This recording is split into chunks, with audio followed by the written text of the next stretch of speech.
finally being down here? Yeah, well, you go to a bowl game, you got two goals. You want to win the game, you want to have a good time. I thought our kids really had a good time yesterday. We got that practice in the morning before we came to Dallas, so that, they pretty much had the whole day yesterday to enjoy all the bowl festivities. They were locked in this morning. We let them have a good time last night, and they showed up ready to work today, so it was good to see.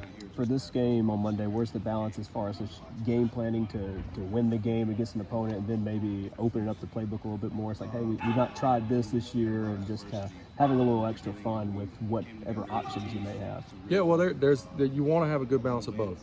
You obviously don't want to be dumb and do things that we think we can't execute, but you want to do the things that we're good at, and then kind of some stuff off of those things. And it's a bowl game, so there'll always be some little tricks and those type of things in there, and we'll see when they come out and if they get to come out. And but try to stay with the basic stuff. Try to keep doing what we're good at. Worry about us more than them, and hopefully come out with a win. We saw the weather today was raining. There's potential that could be some rain on Monday. How do you think that'll affect the offense, both quarterbacks and receivers? You kind of deal with that as it comes. We're prepared for it. We've done all the wet ball drills. We've done all those things. The quarterbacks are ready. The great thing about Ty is Ty has really big hands, so he can kind of control the ball and those things. You don't really think about that type of stuff when you're recruiting quarterbacks and stuff, but it comes in handy when you're having to deal with cold weather, when you're having to deal with wet balls. Having those big hands will really help him in the game. Not to say that many of the calls will change. Again, you got to be smart about what you want to do.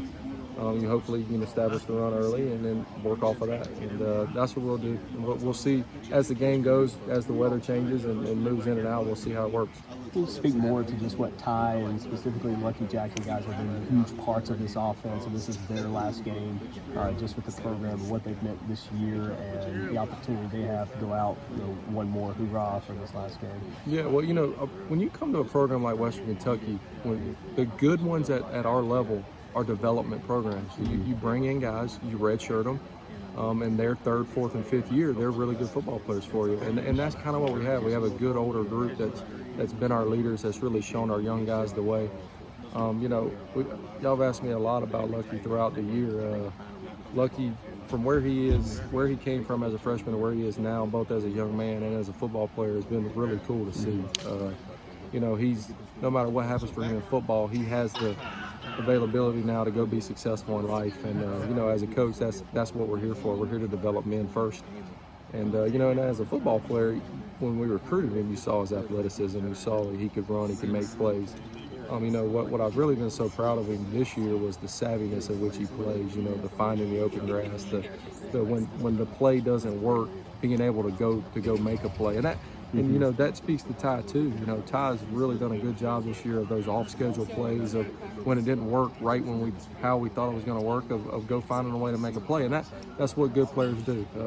We like to think we're all really good coaches, but all of our plays don't work. And when you put the ball in the hands of good players, good things tend to happen. And that's speaking to those two specifically, that's what they've done for us this year. Coach, you talked about, we've talked to you all throughout the season, and you still got one more game to play, but with this being the last game, what is something that you say as an offensive coordinator that you're most proud about on your side of the ball about this team and the success they've had this year?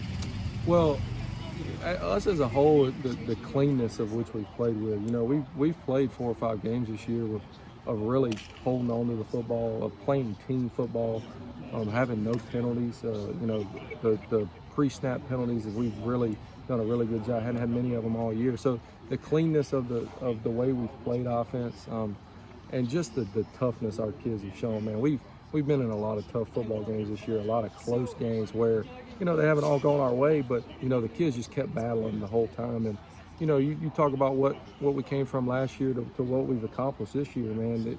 It's a credit to our kids. Our kids are they work hard, they're resilient. They've bought in from the minute we walked in the door, and that's what you get. You get winning football when that happens for these kids. And it's been a joy to watch. This group has been a joy to coach, of fighting and scratching and clawing week in and week out, of trying to find a way to win a game.